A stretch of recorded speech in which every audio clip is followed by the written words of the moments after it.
Good morning. This is more of a special episode because today we are trying not to hate on Taylor Swift. I'm Laynie, and with me is always Maya. Hi. What we actually do is we have a podcast where she has 3 Taylor Swift songs and I have 3 rock songs, and we exchange our music to see if we could slowly bring kind of the other to our side. And I can say that we've recorded 4 episodes. She's slowly come to my side, and I caught her listening to XTC on her own, not letting her live it down. I say it's progress, big progress.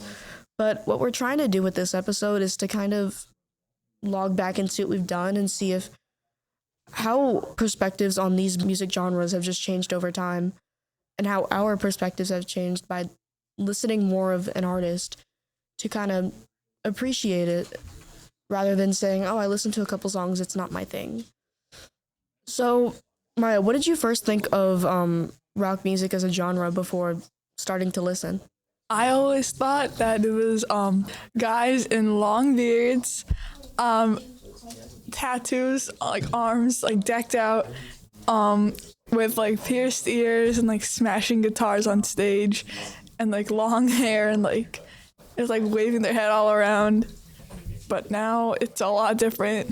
Laynie, what did you think of pop music before? So what I first thought of pop music is, I definitely grew up listening to a lot of pop music because when we were born, that was definitely like, I guess the popular genre. And right now, we're kind of just living in a world of pop. But when it came to Taylor Swift, I'd only listen to like her most popular songs. She was never my thing. So when I was first listening to it, I just thought it was all the same because I'd only listened to the same few songs from like the same album. It was in 1989, so I only had like the 1989 style in my head. If you're actually listening to this right now, in the description of this podcast, we actually have a playlist with 5. We did 5 rock songs and 5 Taylor Swift songs. With the rock songs, it's 1 from 5 different artists, and then there's just 5 Taylor Swift songs. But what we want you to do right now is pause this podcast, and we want you to think in your head what you think about these genres. If you listen to one of them, maybe do the other, maybe do both. But just think in your head what you think of these genres. And then I want you to pause, go in the description. I want you to go and listen to the songs. I'm watching you. Go click on it. Go listen to it. It's 10 songs. And then maybe you'll have a perspective change. I'm assuming you listen to it now. The varieties of pop music for Taylor are indie folk music, pop music, kind of like empowering, sort of say. She does country. Her first album was a country album, and she's just a generic awesome person. So sweet. Rock can come in a lot of varieties and also like subgenres. I think what's most popular, I want to say back in like the 80s, was definitely classical rock. You had Queen, the Beatles, like just so many bands that were very popular. And then towards the 90s and the 2000s, you had more grunge. You had your Nirvana, your Green Day. And then now I see a lot of people my age get into like, I guess more hard rock and metal, which I think has always been definitely a popular genre. I wouldn't say one is like bigger than the other. There's definitely the more highlighted parts, like classical rock was definitely a lot bigger. Nowadays, I see a lot of like Deftones and Korn and Slipknot being popular with, I guess, the younger generations. I'm not gonna go around and see somebody say, yeah, I listen to Van Halen and Rush. I mean, there's still a lot of people, but not many. What do you think of rock music after listening to it? I think it's more chill. It's a lot more chill than I thought it would be. There are some like generic themes and things that like I find in a lot of rock songs. The long instrumentals, like the things they sing about. Yeah, there's a lot of like long instrumentals.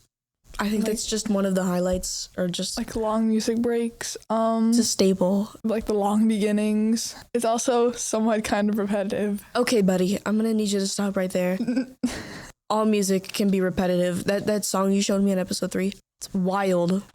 I mean, that one Jack Harlow song. Yes, that was horrid. And then also like the guitar solos, instrumental solos, and like the smack middle of the song. Like I said, that's a staple, okay? You need a 10-minute guitar solo. What are you doing with your life if there's not? You know what I'm gonna do? If at the end of the year I'm gonna just do an episode with, I think, some of the longest songs I know, and I'm going to put Freebird, Leonard Skinner. I'm going to make sure I sit there with you so that you listen to the entire 4.5 minute guitar solo at the end. And I'm not going to let you go until you listen to the whole thing. Okay. When I think of pop after listening, I've definitely seen more of the variety, and I've been able to see the other perspectives in her music other than listening to the trashy pop in her top songs. Okay. We're moving on. So now, I don't know. I like listening. What was it? Our song, like a little bit of her country stuff, was interesting. But it was different, and I kind of liked it. I like different. And she also has songs that are very like soft that you can sleep to. She doesn't stick herself to one type of music, which I think is really respectable for an artist to not be the same, but to explore other kinds of sounds. What did you like most about the songs? Like, which one would you say is your favorite? I liked how they were, I like the Van Halen one. Thank you. You Really Got Me by Van Halen. I've actually heard it before, and I really like it. Okay, then pick another one. Okay. If you listen to it, it doesn't count. Bias. I actually really like the Hypnotize System of a Down by System of a Down. That's my favorite System of a Down song. I like the tempo changes. The notes were really good. And like their voices were kind of, I've never heard anything like it. They're unique. My favorite was Speak Now. Anyways, thank you for listening to us not hate on Taylor Swift. Bye.